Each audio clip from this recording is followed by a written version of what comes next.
Hi friends, నేను మీ భాస్కర్ మేకల. So మొత్తానికైతే సెకండ్ డే ఓటింగ్ ఎలా ఉంది ఏంటి అనేది అయితే క్లియర్గా మాట్లాడుకుందాం. అండ్ ఎక్స్ట్రీమ్ లెవెల్లో, మామూలుగా ఉండదు, ఎక్స్ట్రీమ్ లెవెల్లో ఓటింగ్ అనేది నడుస్తూ ఉంది. అండ్ ఖచ్చితంగా బయట జరిగే సిచ్యువేషన్స్ అయితే ఓటింగ్ పోల్స్లలో చాలా అంటే చాలా మ్యాజిక్లు జరుగుతున్నాయి. So be alert. సో ఖచ్చితంగా ఇది నిఖిల్ ఫ్యాన్స్ కోసం. సో మీరు ఎంత నెగిటివ్గా అనుకున్నా కూడా జరిగింది ఖచ్చితంగా చెప్పాలనుకుంటాను. నేను ఖచ్చితంగా అదే చెప్తాను. మీరు ఎవరో ఏదో మాట్లాడారు అని చెప్పేసి నేను అక్కడితో ఆపేయాలనుకోవట్లేదు. నాకు తెలిసిన ఇన్ఫోని ఖచ్చితంగా మీ దాకా చేర్చడం అనేది నా బాధ్యత. నాకు అనిపించింది ఖచ్చితంగా నేను జెన్యూన్గానే చెప్తాను. చాలామంది బయట జరిగే సినారియోలను చూసి, బయట జరిగిన సిచ్యువేషన్స్ చూసి చాలా అంటే చాలా ఎక్కువగా ఊహించేసుకొని అనవసరంగా తిట్లు, అనవసరమైన బ్యాడ్ లాంగ్వేజ్, అంటే మనం చెప్పలేని, ఆ నోటితో మాట్లాడలేని లాంగ్వేజ్లు కూడా మాట్లాడుతారు. అది వాళ్ళ విజ్ఞతకి వదిలేద్దాం. దాని గురించి పెద్ద మాట్లాడితే మనం ఏంటనేది వాళ్ళ ముందు మనం తక్కువైపోతాము అనేది నా పర్సనల్ ఒపీనియన్ అనమాట. సో మొత్తానికైతే బయట జరిగే మ్యాజిక్లు ఏంటి, అసలు ఓటింగ్ ఆర్డర్లో నిజంగా ఎవరు టాప్లో ఉన్నారు అనేది కూడా మాట్లాడతాను. సో ఖచ్చితంగా ఎవరైనా ఖచ్చితంగా కామెంట్ చేయాలి అనుకుంటే వీడియో ఎండ్ వరకు చూసినాకనే ఖచ్చితంగా కామెంట్ చేయండి, ఆ తర్వాత మాట్లాడండి. సో ఏదో చూసేసి టకాటకా 4 మాటలు మాట్లాడేసి నోటికి వచ్చింది మాట్లాడడం వల్ల ఉపయోగం ఏమి ఉండదు. సో అంతా అయిపోయాక లబోదిబోమ్ అంటే ఏమొస్తుంది, ఏమీ రాదనమాట. సో అంతకంటే ముందు మీలో ఎవరైనా మన ఛానల్ ఫస్ట్ టైం చూస్తున్నట్లయితే సబ్స్క్రైబ్ చేసుకోండి, ఒక లైక్ వేసుకోండి, అండ్ వీడియో ఎండ్ వరకు చూసే ప్రయత్నం అయితే ఖచ్చితంగా చేయండి. So voting order second day evening voting అనేది ఏ విధంగా ఉంది ఏంటి అని అంటే, సో అఫీషియల్ ఓటింగ్లో వచ్చేసరికి మార్పులు చాలానే ఉన్నాయి. అండ్ అన్అఫీషియల్ ఓటింగ్ వచ్చేసరికి మాత్రం చాలా చేంజెస్ ఉన్నాయి. అన్అఫీషియల్ ఓట్లలో ఉన్నది మాత్రం చాలా అంటే చాలా అసలు జమాన్ అస్మాన్ పరక్లాగా మొత్తానికి ఒక్కొక్కరికి సంబంధం లేకుండా ఓటింగ్ ఆర్డర్స్ అయితే ఉన్నాయి.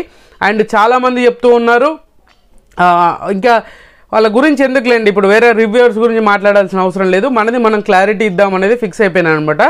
సో ఫస్ట్గా మాట్లాడుకోండి అన్అఫీషియల్ ఓట్ల గురించి మాట్లాడతాను. అన్అఫీషియల్లో నిఖిల్ ఉన్నాడు. సో నిఖిల్కి దరిదాపులో కూడా ఎవరు లేనట్టుగా బీభత్సంగా ఓటింగ్ పెరిగిపోతుంది, అసలు మామూలు కాదు. అన్అఫీషియల్ ఓట్లలో యూట్యూబ్లో కానీ ఇన్స్టాగ్రామ్లలో చూసుకుంటే మాత్రం భీకరంగా ఉంది ఓటింగ్ అనేది. ఆ భీకరంగా ఏ విధంగా ఉంది అని అంటే, సో గౌతమ్కి అండ్ నిఖిల్కి వీళ్ళిద్దరికి చాలా అంటే చాలా హ్యూజ్ డిఫరెన్స్ ఉంది. 50% ఏమో మన నిఖిల్కి ఉంటే 25% 30% వరకు మన గౌతమ్కి ఉంది అనమాట. ఇది హ్యూజ్ డిఫరెన్సెస్. సో ఇంత హ్యూజ్ డిఫరెన్సెస్ ఉన్నప్పుడు ఇంకా ఓటింగ్లు అండ్ ఇంకొకటి ఏంటంటే విన్నర్ రేసింగ్లో ఇంకా అసలు గౌతమ్ ఎట్లున్నట్టు లేనట్టే కదా. సో కంప్లీట్గా వార్ వన్ సైడ్ అయిపోయిందని చెప్పుకోవచ్చు కదా. సో ఆ పరిస్థితి నిజంగానే ఉందనంటే ఖచ్చితంగా నిజంగా లేదు. సో టాప్ పొజిషన్ వచ్చేసరికి దరిదాపులో కూడా ఎవరు లేనంతగా నిఖిల్ ఉంటే, సెకండ్ పొజిషన్ వచ్చేసరికి గౌతమ్ ఉన్నాడు అన్అఫీషియల్ ఓట్లలో. సో గుర్తుపెట్టుకోండి అన్అఫీషియల్ ఓట్లలో. తర్వాత పొజిషన్ వచ్చేసరికి ప్రేరణ ఉంది. ప్రేరణకు కూడా భీకరంగా ఓటింగ్ పడుతుంది. అండ్ 16% దాకా పడుతుంది అనమాట ఓటింగ్ అనేది.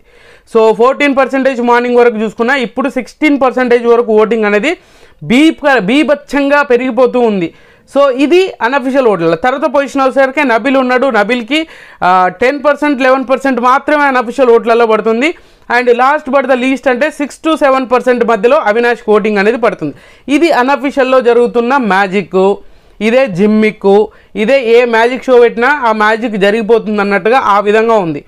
బట్ ఇప్పుడు అఫీషియల్ ఓటింగ్కు మాట్లాడదాం. అఫీషియల్ ఓటింగ్లో గౌతమే టాప్లో ఉన్నాడు. ఇది ఎవ్వరు ఎన్ని చెప్పినా, ఎంత పెద్ద రివ్యూవర్ చెప్పినా కూడా ఖచ్చితంగా మీకు క్లారిటీ వచ్చేస్తుంది. ఎందుకనంటే ఇప్పుడు సెకండ్ డే వచ్చేసరికి మాత్రం ఖచ్చితంగా గౌతమే టాప్లో ఉన్నాడు. ఈరోజు మార్నింగ్ కూడా గౌతమే టాప్లో ఉన్నాడు.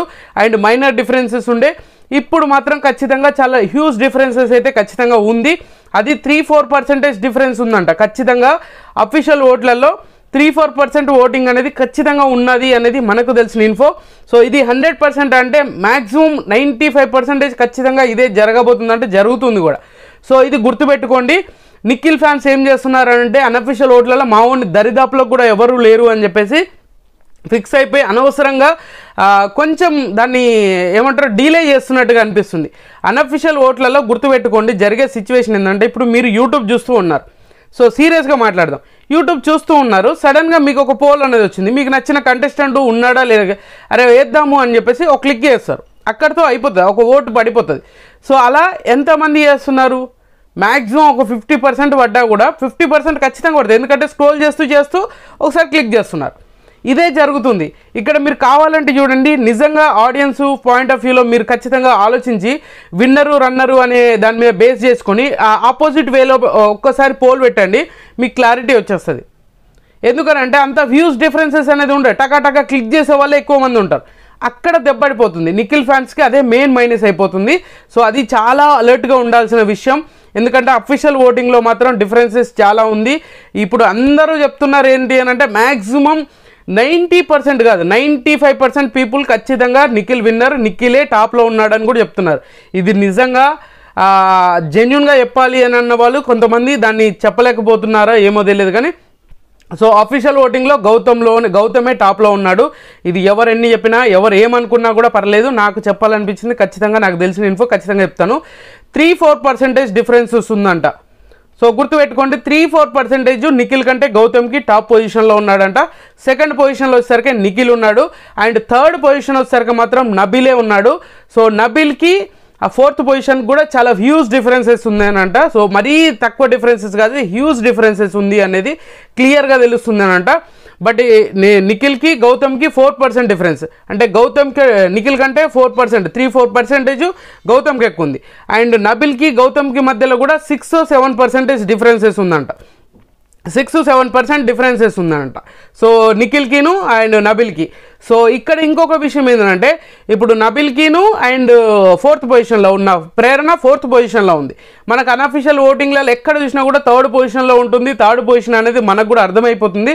అయినా కూడా అఫీషియల్ ఓటింగ్ వచ్చేసరికి మాత్రం ఫోర్త్ పొజిషన్లో ఉంది ప్రేరణ. సో ఇది క్లియర్గా అర్థం చేసుకొని మీకు నచ్చిన కంటెస్టెంట్ కోట్లు వేసుకోండి. అంతేగాని మీరు అరే నువ్వెట్లా చెప్తావు అని అంటే నేను చెప్పినంత మాత్రాన మారిపోదు అక్కడ. సో మీరు అనుకున్నంత మాత్రాన అక్కడ విషయం కూడా మారిపోదు అనమాట. సో మీరు ఓట్లు వేసుకునే దాన్ని బట్టే అక్కడ సిచ్యువేషన్స్ మారుతాయి తప్పితే నేను చెప్పడం వల్ల జరిగింది అని అంటే అది మీ భ్రమ. సో మా వాడు విన్నర్ అవుతున్నాడు, విన్నర్ అయినా కూడా మనకేం ఆశ్చర్యపోవాల్సిన అవసరం లేదు. ఇది మన ఓన్లీ ఎగ్జిట్ పోల్స్ కానీ అండ్ మనకు తెలిసిన ఇన్ఫో ప్రకారంగా అక్కడ ఉన్న జరిగిందే చేస్తాం. కానీ మిస్డ్ కాల్ డేటా అనేది మన హ్యాండ్ ఓవర్లో ఉండదు. మనకు తెలిసే విషయము, మనకు తెలిసే ఛాన్సే లేదు, ఇంపాసిబుల్ అనమాట. ఎవరు ఎన్ని చెప్పినా కూడా నమ్మాల్సిన అవసరం లేదు. ఎందుకంటే మిస్డ్ కాల్ డేటా అనేది అంత హైలీ సెక్యూర్. అది పైన అథారిటీస్ మాత్రమే తెలుస్తుంది. అది బయటకు వచ్చే ఛాన్స్ ఇంపాసిబుల్. అదే బిగ్ బాస్ స్ట్రాటజీ. అది కానీ బయటకు వచ్చిందంటే ఇంకా ఏమి ఉండదు బిగ్ బాస్లో. సో ఖచ్చితంగా మనం వీళ్ళు వెళ్ళిపోతారు అని డిసైడ్ చేసినప్పుడు కూడా ఆ ఓటింగ్ లైన్స్ అనేది అఫీషియల్ చేశారనుకోండి రచ్చ అవుతుంది. కానీ చేయట్లేదు అని అంటే ఎంతో కొంత వాళ్ళ దగ్గర ఉండాలి. కానీ మరీ వన్ సైడ్ చేసేసి ఇచ్చేంత సినిమా అయితే ఏమి ఉండదు. సో అలాంటి సీజన్ ఉంది అని అంటే ఇప్పటి వరకు జరిగిన సిచ్యువేషన్లు ఒక కౌశల్ది తప్ప మిగతా వాళ్ళందరినీ నెక్ టు నెక్గా వచ్చిన వాళ్ళు కొంతవరకు ఒక పర్సంటేజ్ వరకు డిఫరెన్సెస్ ఉండే. కానీ ఇంత దారుణంగా హ్యూజ్గా డిఫరెన్స్ వచ్చింది కౌశల్కి మాత్రమే, సీజన్ 2లో మాత్రమే, మిగతా వాళ్ళు ఎవరికి రాలేదు. సో మొత్తానికి అదే అనమాట. సో తర్వాత పొజిషన్ వచ్చేసరికి ప్రేరణకి అండ్ అవినాష్కి 3% అండ్ 3-4% డిఫరెన్సెస్ ఉందంట. సో ఇంకా ఆలోచించుకోండి మీరే. పొజిషన్స్ మాత్రం అఫీషియల్లో వచ్చేసరికి మాత్రం ఈ విధంగా ఉన్నాయి, అన్అఫీషియల్ వచ్చేసరికి మాత్రం ఆపోజిట్గా ఉన్నాయి. విన్నరే ఆపోజిట్ అయిపోతున్నాడు. మరి అది ఎందుకు చేస్తున్నారో అర్థం కావట్లేదు. కానీ బీభత్సంగా సోషల్ మీడియాలో మస్తు ట్రోల్ అయిపోతున్నాయి, మస్తుగా ప్రమోషన్లు చేస్తున్నారు, మస్తుగా క్యాంపెయిన్ చేస్తున్నారు, ఎవరి కాళ్ళు చేసుకుంటున్నారు. అది తప్పే కాదు, ఎందుకంటే అది వాళ్ళ హక్కు. వాళ్ళకు సపోర్ట్ చేసుకునే వాళ్ళు చేసుకోవడం తప్పే లేదు. బట్ ఏంటంటే బయట కంప్లీట్గా ఆపోజిట్గా అది చేస్తున్నారు అన్నమాట. అది పిఆర్ టీంలు చేస్తున్నారంటే గౌతమ్ పిఆర్ చేయొచ్చు, సో నిఖిల్ పిఆర్ఏ హైప్ చేద్దామని చేసేసి అనవసరంగా బిస్కెట్ అవ్వచ్చు. సో రెండు విధాలుగా ఆలోచించుకుంటే అలాగే జరుగుతుంది అనమాట. సో ఈ రోజు నుంచి మ్యాక్సిమం ఈ రోజుగా రేపటి నుంచి ఏవీలు టెలికాస్ట్ అయ్యే ఛాన్సెస్ ఉంటాయి. సో ఖచ్చితంగా ఒక్కరోజు ఇద్దరిని అయితే ఖచ్చితంగా టెలికాస్ట్ చేయబోతున్నారు అన్నట్టుగా అనుకుంటున్నాను నేనైతే. బట్ ఏం జరుగుతుంది ఏందో చూడాలి. మనం ఎక్స్పెక్ట్ చేసిన దానికంటే ఎక్కువగా ఈసారి విన్నర్లో ట్విస్ట్ ఉండబోతుంది అని అంటే ఖచ్చితంగా ఉంటుంది. అండ్ ఈసారి సూట్ కేసులు కూడా మారబోతున్నాయి. సూట్ కేసులు కూడా డైరెక్ట్ టాప్ 5కే ఆఫర్ చేయబోతున్నాడు, తర్వాత టాప్ 3కి ఆఫర్ చేయబోతున్నాడు. సో మొత్తానికి ఏదో జరగబోతుంది అన్నట్టుగా ఒక హింట్ అయితే ఇస్తున్నాడు బిగ్ బాస్ అయితే. ఎందుకంటే సీరియల్ ఆర్టిస్టులు అందరినీ తీసుకొచ్చి అండ్ బ్రహ్మముడి హీరోయిన్ ఆమెను తీసుకొచ్చి అండ్ నెక్స్ట్ సుహాసిని గారిని తీసుకొచ్చేసి ఇలా చాలా ప్రమోషన్స్ అయితే చేసుకుంటున్నారు, సీరియల్ ప్రమోషన్స్. సో అది కాకుండా ఇంకా వేరే ఏదన్నా చేసి ఉంటే బాగుండేదేమో. బట్ అది చేయడానికి కూడా ఏముందిలేండి, టాస్క్లు ఇప్పుడు పెట్టేసి దాన్ని ఏదో చేయాలని ఏం లేదు. సో అట్మాస్ఫియర్ అంతా కూల్గా ఉండడం వల్ల బాగుంటుంది. ఇంతకుముందు ఏమైపోయిందంటే మనకు ఎపిసోడ్ ఒకటే కాబట్టి పెద్దగా అది ఇంట్రెస్ట్ ఉంటుండే, అరే ఏదైనా కూడా ఒక ఫన్ వేలో వెళ్ళినా కూడా మంచిగా చూస్తుండే. ఇప్పుడు లైవ్ అయినసరికి ఏముంటుంది అన్నట్టుగా అయిపోయింది అనమాట. సో అది మైనస్. మొత్తానికి బీ అలర్ట్, బీ కేర్ఫుల్ అనమాట. సో ఫ్యాన్స్ ఎవరైనా, Gautam fans, Nikhil fans, Nabil fans, Prerana fans, Avinash fans, మీరు బయట జరుగుతున్న సిచ్యువేషన్స్ కొంచెం అర్థం చేసుకొని ఖచ్చితంగా ఓట్లు వేసే ప్రయత్నం చేయండి. మీరు ఎవరికి ఓట్లు వేసారనేది కూడా కింద కామెంట్ చేయండి. సో ఖచ్చితంగా ఈ వీడియో మీకు నచ్చింది అనుకున్నాను. నచ్చితే లైక్ చేయండి, షేర్ చేయండి, కామెంట్ చేయండి, సబ్స్క్రైబ్ చేయడం మర్చిపోవద్దు. అండ్